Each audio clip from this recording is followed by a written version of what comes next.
Hi everyone, आज के session में आप सभी का स्वागत है। वेलकम टू स्वरूप एकेडमी। आज की इस वीडियो में JSSC TGT, Jharkhand TGT, Jharkhand high school teacher के लिए जो नियुक्ति होती है उसी में जो सीरीज चल रहा है जिसमें कि हम लोग सिलेबस और उसके पैटर्न को चर्चा कर रहे हैं।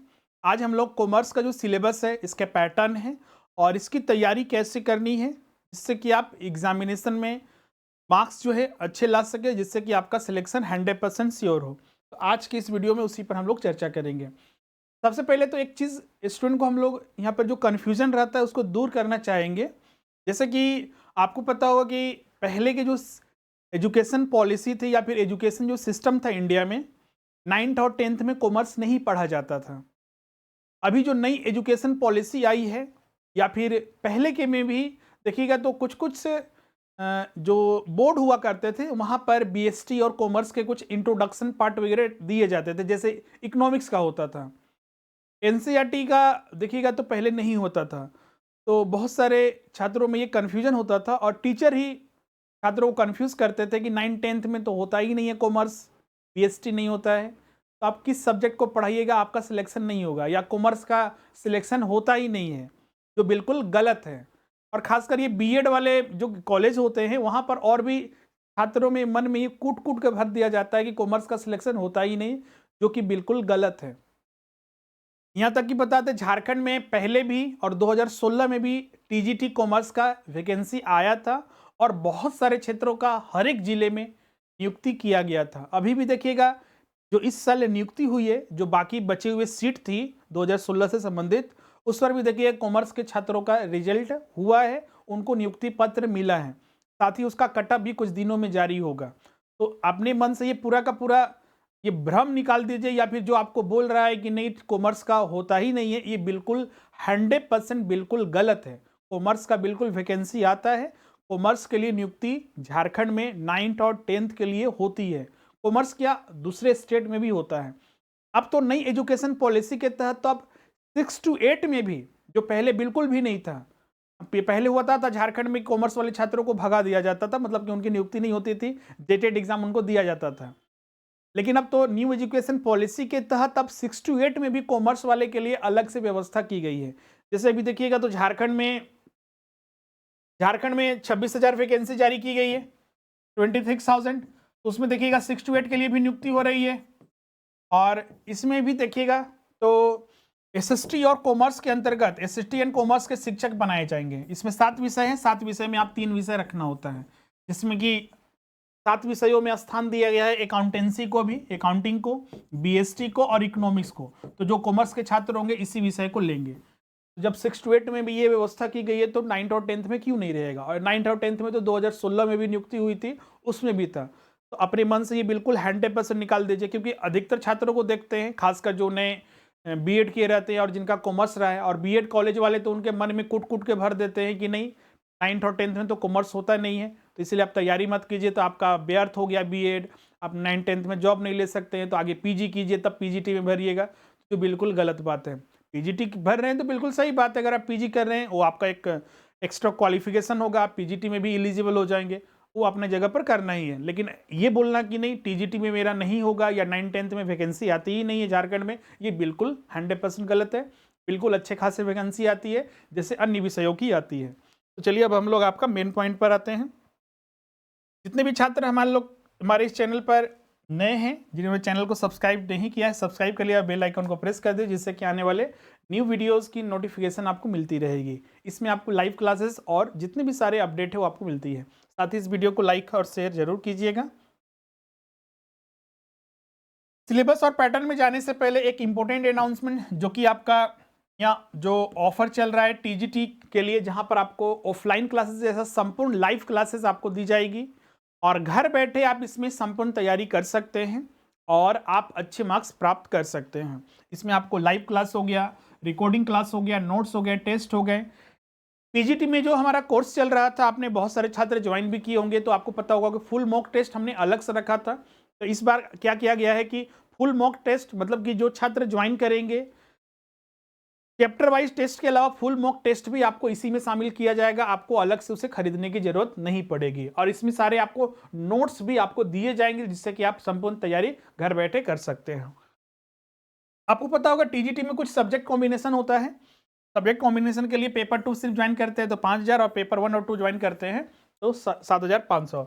और जिसमें सिंगल सब्जेक्ट जैसे कॉमर्स का सिंगल सब्जेक्ट है, इसमें कोई सब्जेक्ट कॉम्बिनेशन नहीं होता है। इकोनॉमिक्स हो गया, आपका कोई लिटरेचर पेपर हो गया, हिंदी हो गया, इंग्लिश हो गया, तो इनसे संबंधित जो ज्वाइन करेंगे तो सब्जेक्ट स्पेसिफिक 4,000 मात्र और पेपर 1 और 2 का 6,500। इसमें ध्यान रखिएगा हर चीज शामिल है, फिर आपको कुछ अलग से लेने की जरूरत नहीं पड़ेगी। कोर्सेज ज्वाइन कैसे करना है तो उसके लिए जो हमारा स्वरूप लर्निंग ऐप है उसे गूगल प्ले स्टोर से डाउनलोड करना है, जिसका लिंक जो है डिस्क्रिप्शन में दिया हुआ है, और उससे डाउनलोड करके स्टोर में जाकर आप कोर्सेज को परचेज कर लीजिए, या फिर स्क्रीन पर जो नंबर दिख रहा है उस पर भी आप कॉन्टैक्ट करके व्हाट्सअप या कॉल करके आप अपना एडमिशन करा सकते हैं। चलिए हम लोग सबसे पहले जो टीजीटी का पैटर्न है उसको समझते हैं, उसके बाद हम लोग सिलेबस में चलेंगे।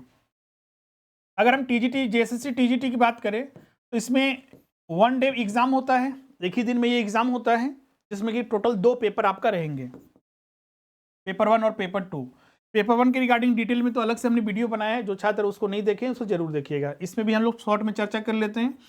पेपर 1 जो होता है पूरा का पूरा क्वालिफाइंग पेपर होता है, और ध्यान रखिएगा दोनों पेपर आपका एमसीक्यूज टाइप के होंगे, जिसमें कि 4 ऑप्शन रहेगा, उसमें से आपको एक सही उत्तर देना है। यहाँ पर ध्यान रखिएगा इसमें निगेटिव मार्किंग नहीं होता है, नो निगेटिव मार्किंग, मतलब कि आपको गलत उत्तर के लिए कोई अंक काटे नहीं जाएंगे। सही उत्तर दीजिएगा तो अंक दिए जाएंगे, गलत उत्तर या नहीं उत्तर देते तो ना अंक दिए जाएंगे ना काटे जाएंगे। पेपर 1 में आपका जैसे कि हमने बताया क्वालिफाइंग मार्क्स होता है, क्वालिफाइंग पेपर होता है, 30 या 33% इसमें लाना होता है। इसके अंक क्वालिफाइंग पेपर का मतलब ये होता है कि इसके जो जितने भी अंक रहेंगे वो फाइनल मेरिट लिस्ट या कट ऑफ जारी करते वक्त उसमें नहीं जोड़ा जाता है। 200 प्रश्न इसमें रहता है, जो कि 200 अंकों का, हर एक प्रश्न 2 अंकों का होता है। 200 जो प्रश्न होते हैं इसमें आपका सामान्य ज्ञान से इसमें प्रश्न होता है, जीके से कुल 100 प्रश्न इसमें होता है, और सामान्य हिंदी से जो होता है वो 100 प्रश्न रहता है। तो टोटल आपका यहाँ पर 200 प्रश्न पूछे जाते हैं। सामान्य ज्ञान में वही आपका हिस्ट्री, पॉलिटी, जियोग्राफी, इकोनॉमिक्स हो गया, करंट अफेयर्स हो गया, झारखंड सामान्य ज्ञान हो गया, मैथ हो गया, साइंस हो गया, कंप्यूटर हो गया, इन सभी को मिलाकर पूछा जाता है। और सामान्य हिंदी में ग्रामर और पैसेज को मिलाकर प्रश्न पूछे जाते हैं। अब आते हैं मेन आपका पेपर 2। पेपर 2 में अगर हम बात करें तो ये सब्जेक्ट स्पेसिफिक होता है। सब्जेक्ट जैसे कि आपका कॉमर्स है, वाणिज्य, तो कॉमर्स से टोटल जो है आपका 150 प्रश्न, मतलब कि पेपर 2 से 150 प्रश्न टोटल पूछे जाएंगे, जिसमें कि हर एक प्रश्न इसमें 2 अंकों का होता है। एक चीज ध्यान रखिएगा इसमें 2 अंकों की हर एक प्रश्न होती है, तो टोटल आपका 300 अंकों की परीक्षा होती है। फाइनल मेरिट लिस्ट इसी पर बनेगा, मतलब 300 अंकों पर फाइनल मेरिट लिस्ट जारी किया जाता है। आप इसमें जितना ज्यादा मार्क्स लाएंगे आपका सिलेक्शन के चांसेस उतना ही ज्यादा रहेगा। और कभी भी पहले से ही टारगेट नहीं रखिएगा कि नहीं सर कि इस बार कट ऑफ तो 300 में 200 गया है, या फिर 149 गया है तो 185 गया है, तो कभी 190 गया है, तो वो टारगेट लेके नहीं चलिएगा। आप कोशिश कीजिएगा कि मैक्सिमम जितने भी टॉपिक्स है उसमें जो भी हम बताने वाले हैं क्या क्या इसमें पढ़ना है, आप उसको 100% कवर कीजिएगा, और अपने तरफ से पूरी 100% कोशिश कीजिएगा कि हम उसमें, क्योंकि पहले 2016 का जो अभी कटअप अगर देख के अगर आधार पर तैयारी कीजिएगा तो 2016 में ऐसी व्यवस्था नहीं थी। क्योंकि आज देखिएगा तो आप घर बैठे आप कहाँ हैं, झारखंड में किस कोने में है, या जंगल में रह रहे हैं, या फिर बहुत ही पिछड़े गांव में रह रहे हैं, अगर इंटरनेट सुविधा है तो वहाँ पर सभी छात्र जो है, या फिर इंटरनेट सुविधाएं नहीं भी हैं तो अगर आप तैयारी कर रहे हैं तो बिल्कुल वहाँ पर भी तैयारी कर सकते हैं। क्योंकि आज ये फैसिलिटी मिल चुकी है ऑनलाइन क्लासेस की, स्टडी मटेरियल की, नोट्स की, टेस्ट की, जो विभिन्न ऐप्स और अन्य माध्यम से उपलब्ध कराई जा रही है। कंपटीशन बिल्कुल बढ़ा है, तो इसीलिए इन चीज़ों को ध्यान में रखते हुए अपनी तैयारी करनी है कि इस पर जितना ज़्यादा हो सके स्कोर हमें करना है शुरू से ही। अब चलिए आते हैं हम लोग मेन सिलेबस में। जैसा कि हमने बताया ये पूरा का पूरा ऑब्जेक्टिव टाइप का एग्जाम होता है, एक ही दिन में परीक्षा 2 पेपर की होती है, 3-3 घंटे की परीक्षा होती है।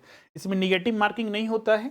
200 अंकों की प्रथम पेपर होता है और 300 अंक का पेपर 2 होता है, जिसमें कि 150 प्रश्न, हर एक प्रश्न 2 अंकों का होता है। इसमें ध्यान रखिएगा जो पेपर 1 होता है क्वालिफाइंग पेपर होता है, जिसमें कि 33% लाना अनिवार्य होता है। इसमें आपको ध्यान रखना है पेपर 1 में कहाँ से प्रश्न पूछे जाएंगे जो अभी हम बता चुके हैं, इसको ध्यान में रखिएगा। अब आते हैं पेपर 2 में। पेपर 2 जो आज हम लोग यहाँ पर कॉमर्स पर चर्चा कर रहे हैं, वाणिज्य पर, देखिएगा तो इसका सिलेबस जो आयोग ने जारी किया है वो 2 पार्ट में जारी किया है, पार्ट 1 और पार्ट 2।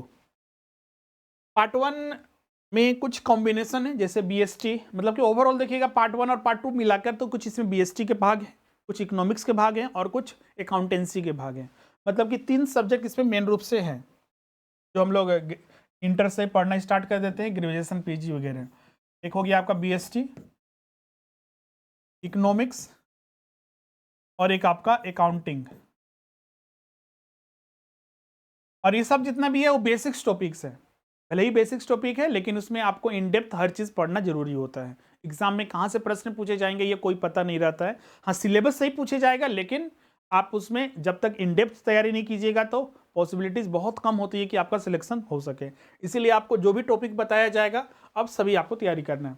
बहुत सारे छात्र क्या करेंगे कि जैसे कि 3 टॉपिक हमने बता दिया, आयोग ने तो सिलेबस इस तरह से जारी किया है कि पता ही नहीं चलता है। तो इसका मतलब ये नहीं करना है कि मार्केट में गए बीएसटी का बुक ले लीजिए उसको पढ़ने लगे, ना सिलेबस देख रहे हैं ना क्या देख रहे हैं, उससे कोई मतलब नहीं रहेगा। फिर आपका जितना भी पढ़ा हुआ सारा मेहनत जो है व्यर्थ चला जाएगा। उसी तरह इकोनॉमिक्स का बुक लिए पढ़ने लगे तो इकोनॉमिक्स में भी आपका यहाँ पर सिलेक्टिव टॉपिक पढ़ना है और जो आपका सिलेबस में लिखा हुआ है उसी को पढ़ना है। उसी तरह अकाउंटिंग में भी अकाउंटिंग का बुक ले लिए, फाइनेंशियल अकाउंट का ले लिया और पढ़ने लगे तो उससे कोई फायदा नहीं है। उसमें आपको सिलेक्टिव बुक पढ़ने हैं, टॉपिक पढ़ने हैं और उन्हीं टॉपिक के अनुरूप आपको तैयारी करना है, प्रैक्टिस करना है और फिर फाइनल फुल मॉक टेस्ट आपको देना है। अब चलिए इसमें कौन कौन टॉपिक है, सबसे पहले हम लोग पार्ट 1 का देखते हैं। पार्ट 1 में अगर देखिएगा तो हिंदी में ध्यान रखिएगा, ये सिलेबस जारी किया गया है तो हम इसमें इंग्लिश टर्म भी आपको बताते जाएंगे तो आप उसको नोट करते जाइएगा। सबसे पहले तो आपका बीएसटी में देखिएगा तो यहाँ पर बीएसटी में सबसे पहले तो इंट्रोडक्शन है आपका, जो व्यापार होता क्या है, व्यापार के जो विभिन्न रूप होते हैं, जैसे कि आपका एकाकी सिंगल जो प्रोपराइटर है, एकाकी व्यापार वगैरह, जो सिंगल ट्रेड वगैरह है, सोल प्रोपराइटर है, सिप है वो, फिर साझेदारी पार्टनरशिप ट्रेड, फिर संयुक्त कंपनी, संयुक्त पूंजी कंपनी, ज्वाइंट स्टॉक कंपनी, इन सब के बारे में आपको पता होना चाहिए। तो ये होते क्या है, इनके फीचर्स क्या है, विशेषता क्या है, लाभ हानि क्या है इसके, उसी तरह पार्टनरशिप बिजनेस के, फिर कंपनी के अपने अपने फायदे वगैरह, तो इन सबको समझना है। फिर आपका वितरण मार्ग डिस्ट्रीब्यूशन जो सिस्टम है उनके बारे में, जैसे कि आपका रिटेलर, थोक होलसेल जो रेट होता है, उन सब के बारे में पढ़ने होते हैं। इसके अलावा ये फाइलिंग तथा अनुक्रमणिका, ये फाइलिंग और अनुक्रमिका को इंग्लिश में बोलते हैं इंडेक्सिंग। इंडेक्सिंग ये बहुत पुरानी प्रणाली है लेकिन अभी भी सिलेबस में दिया हुआ है, अभी भी हम लोग को पढ़ना पड़ता है। हाँ, इसके बहुत सारे नोट्स वगैरह नहीं मिलते हैं, लेकिन क्लास में आप ज्वाइन करते हैं या फिर आप थोड़ा मेहनत कीजिएगा, कुछ बुक्स वगैरह से मिल जाते हैं आपका। तो ये उसी से पुराना जो सिस्टम है उसी को पढ़ना है, इसमें अभी भी दिया हुआ है, उसके लाभ और हानि। फिर उसके बाद देखिएगा तो फिर यहाँ पर सीधा सा बैंकिंग आ गया, मतलब इकोनॉमिक्स का भाग।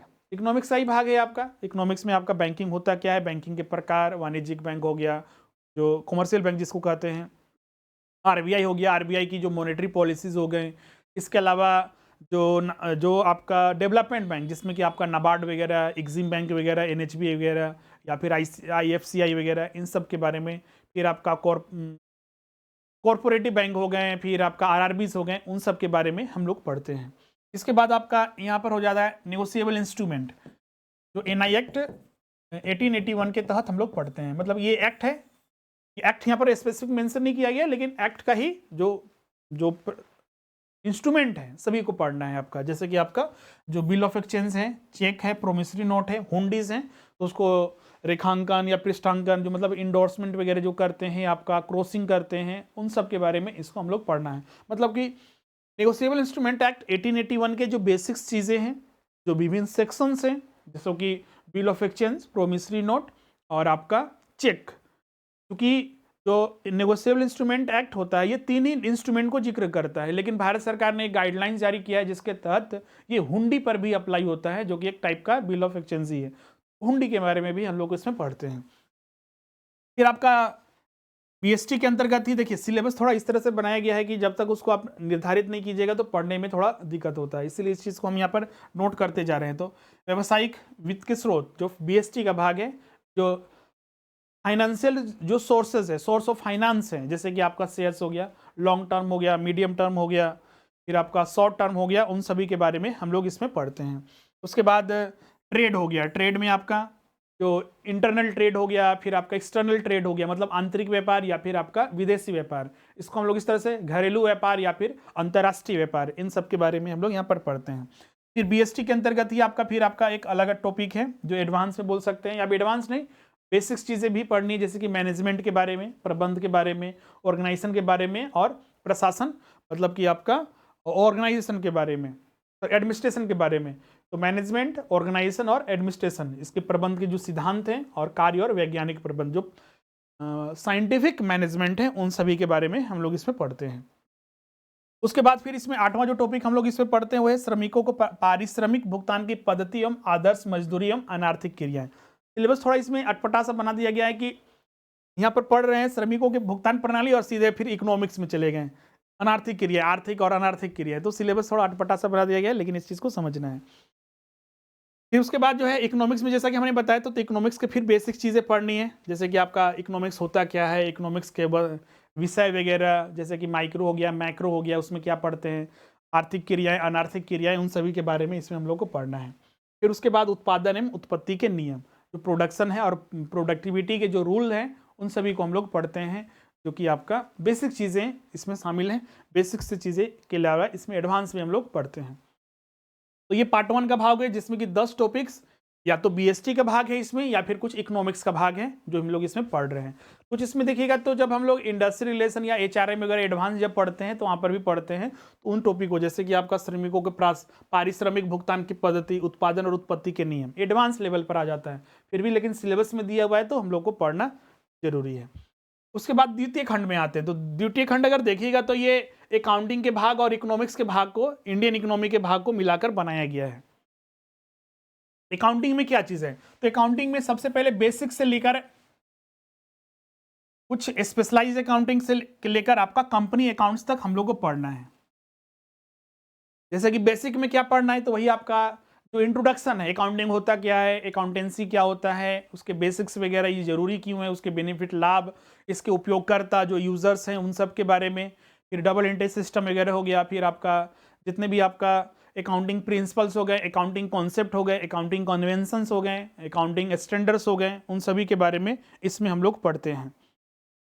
इसके अलावा इसमें हम लोग फिर वही आपका जो जर्नल्स वगैरह हो गए, सब्सिडी बुक्स वगैरह हो गए, लेजर हो गए, फिर इसके बाद ट्रायल बैलेंस हो गया, ट्रायल बैलेंस के बाद हम लोग फिर पीएनएल अकाउंट बनाते हैं, फिर बैलेंस शीट बनाते हैं, फिर final account with adjustment, without adjustment, इन सभी पर हम लोग इसमें स्टडी करते हैं। फिर ध्यान रखिएगा, ये रेक्टिफिकेशन ऑफ एरर जो, और सस्पेंस अकाउंट, भूल चूक खाता वही हुआ सस्पेंस अकाउंट है।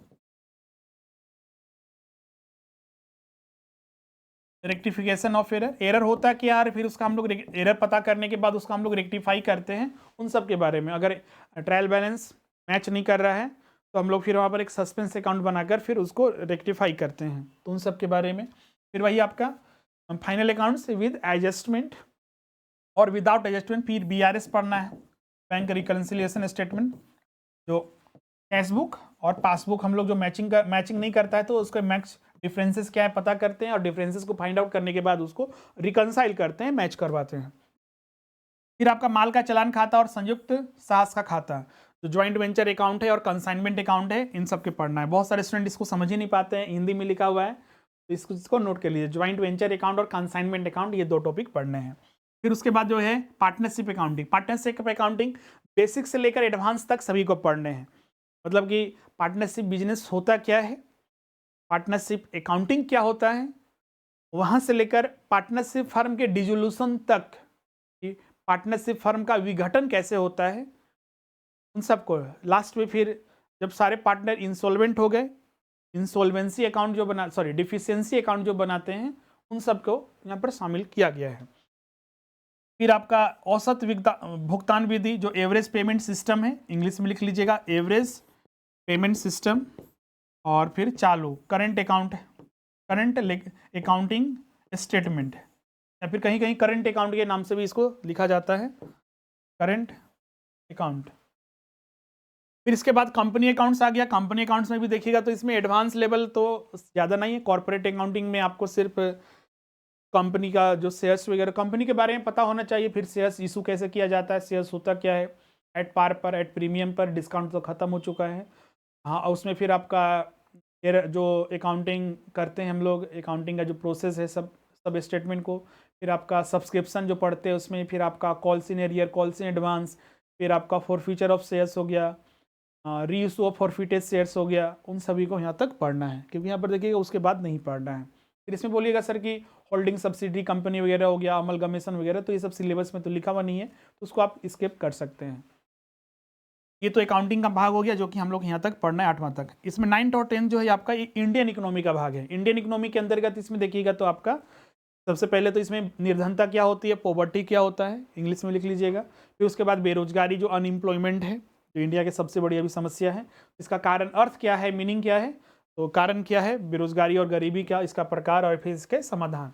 समाधान में वही आपको बहुत सारे जो इकोनॉमिक डेवलपमेंट हैं वो शामिल होते हैं, और इसके अलावा बहुत सारे गवर्नमेंट के द्वारा जो वेलफेयर प्रोग्राम, जो कल्याणकारी योजनाएं चलाई जाती है, जैसे कि आपने मनरेगा नाम सुना होगा, जनधन योजना नाम सुना होगा, इसके अलावा आपका प्रधानमंत्री आवास योजना, सबको जो निर्धन परिवार है उनको फ्री में आवास दिया जाता है, एक लमसम अमाउंट दिया जाता है घर बनाकर, टॉयलेट की सुविधा वगैरह सब चीज़ दी जाती है, उनको बनाने के लिए पैसे दिए जाते हैं। इसके अलावा फिर बहुत सारे एम्प्लॉयमेंट के लिए बहुत सारे रोजगार वगैरह, रोजगार के योजनाएं प्रारंभ की गई है जिसके माध्यम से उनको रोजगार मिल सके, वो समाधान में हम लोग पढ़ते हैं, इसका मतलब सॉल्यूशन क्या है। फिर उसके बाद फिर जनसंख्या के बारे में, तो जैसे कि जनगणना 2021 का पढ़ना था, लेकिन जनगणना 2021 अभी तक नहीं हुआ है, सेंसस 2021 नहीं हुआ है, तो इसलिए ये जो सेंसस हम लोग पढ़ेंगे 2011 के आधार पर ही पढ़ेंगे, क्योंकि बहुत सारे छात्र फिर कन्फ्यूज़ करने लगते हैं। तो भारत में जनसंख्या जो वृद्धि है, जनसंख्या के बारे में, सेक्स रेशियो वगैरह के बारे में, चाइल्ड रेशियो के बारे में, उन सब के बारे में, ग्रोथ रेट वगैरह के बारे में सब चीज़ पढ़ेंगे। फिर इसका भारत में जनसंख्या देखिएगा बड़े पैमाने पर तेज़ी से बढ़ रही है, तो उसका कारण क्या है, फिर उसका जो समाधान क्या है। जैसे बहुत सारे वेलफेयर फैमिली जो प्रोग्राम वगैरह चलाए जाते हैं, उन सब के बारे में पढ़ते हैं, और उसका समाधान कैसे किया जा सकता है, उन सभी को इसमें पढ़ना है। भारत सरकार उसके लिए क्या क्या योजनाएं चला रही है, तो इन सभी को हम लोग इसमें पढ़ते हैं।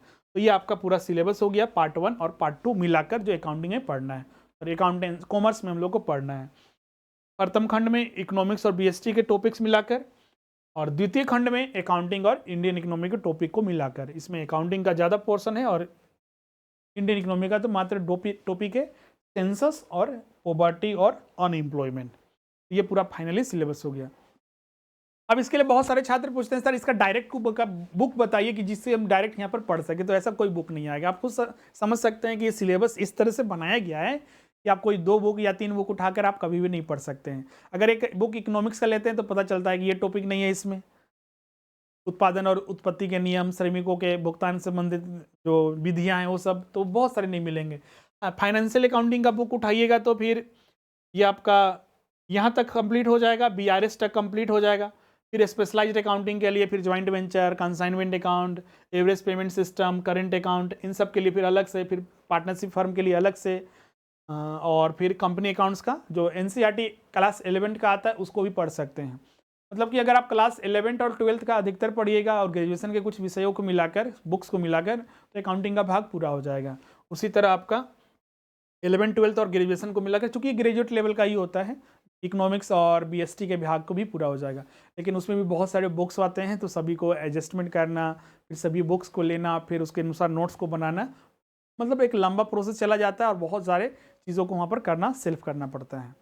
लेकिन आप बिल्कुल आसानी से कर सकते हैं, धीरे धीरे अगर आप करते हैं। जैसे कि अभी से ही बहुत सारे छात्र क्या करते हैं कि एडवर्टाइजमेंट आता है उसके बाद इन सारी चीज़ों को करते हैं, तो टाइम नहीं रहता है, तो हड़बड़ी में बहुत सारी चीज़ों को छोड़ देते हैं और जैसे तैसे पूरा करते हैं। अभी से भी आप कीजिएगा तो बिल्कुल सेल्फ स्टडी करते हैं तो बिल्कुल ये समय पर आपका पूरा कंप्लीट हो जाएगा, कोई भी आपको इसमें दिक्कत नहीं होगा। लेकिन अभी से ही इसको प्रारंभ करना होगा। और बाकी आपका जितने भी इसमें टॉपिक्स हैं ध्यान रखिएगा, चैप्टर वाइज हमेशा तैयारी करना है, चैप्टर वाइज।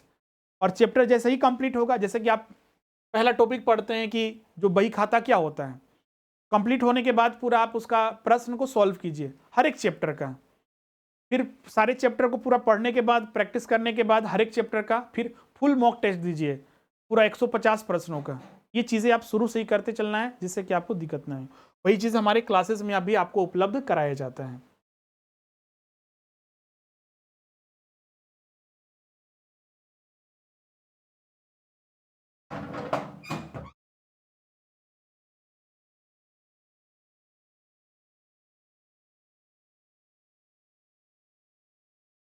वही चीज़ आपको यहाँ पर जैसा कि हमने बताया क्लासेस में भी कराया जाता है। इसमें जो क्लासेस आपको उपलब्ध कराए जाएंगे, जितने भी सारे चैप्टर हैं उनके आपको क्लासेस होंगे, जिसमें कि लाइव क्लास, रिकॉर्डिंग क्लास, फिर चैप्टर वाइज आपको एमसीक्यूज कराया जाएगा, फिर उसके बाद आपको नोट्स चैप्टर वाइज आपको मिलेगा, और फिर फाइनली आपका 150 प्रश्नों का आपका पूरा प्रैक्टिस होगा। और इसमें प्रैक्टिस करीब आपका 3 से 4 हज़ार से ज़्यादा प्रश्नों का प्रैक्टिस हो जाता है, जिससे कि आपको फिर अलग से कुछ भी करने की जरूरत नहीं पड़ती है। बस उसी को बारंबार रिवीजन कीजिए, आपका 100% जो है रिजल्ट बिल्कुल होगा। अभी जो इसमें क्लासेस अभी ज्वाइन करते हैं तो टीजीटी के लिए मात्र आपको 4000 फीस पड़ेगा। पेपर 1 के साथ ज्वाइन करते हैं तो इसका आपको 2500, मतलब कि आपका टोटल 6500। और इसमें आपका ये इंस्टॉलमेंट में भी आप पेमेंट कर सकते हैं, 2 इंस्टॉलमेंट में आप कर सकते हैं। अगर आप 1 टाइम करते हैं तो मात्र आपका अभी 6000 रुपये आपका फीस इसमें आपको पड़ेगा, कॉमर्स के लिए या फिर अन्य विषयों के लिए। क्लियर है? तो जो छात्र अभी तक क्लासेस ज्वाइन नहीं किए हैं जल्द से जल्द ज्वाइन कर लीजिए, जिससे कि आपका समय पर आपका तैयारी हो सके।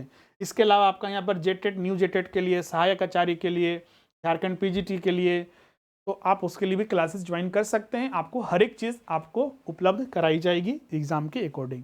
न्यू जेटेट के लिए भी आपका बैचेस प्रारंभ हो चुके हैं, क्योंकि उसकी भी वैकेंसी आपका जल्द ही आने वाला है, जो जैक के द्वारा लिया जाएगा। तो ये सारी चीज़ें थी जो आज हमने यहाँ पर इसमें इस वीडियो में डिस्कस किया टीजीटी के रिगार्डिंग पेपर 1 और पेपर 2। सब्जेक्ट स्पेसिफिक आज आपका कॉमर्स था। कैसे तैयारी करनी है, आप क्लासेस में कैसे जुड़कर आप संपूर्ण तैयारी कर सकते हैं, उन सभी को हमने यहाँ पर डिस्कस किया है।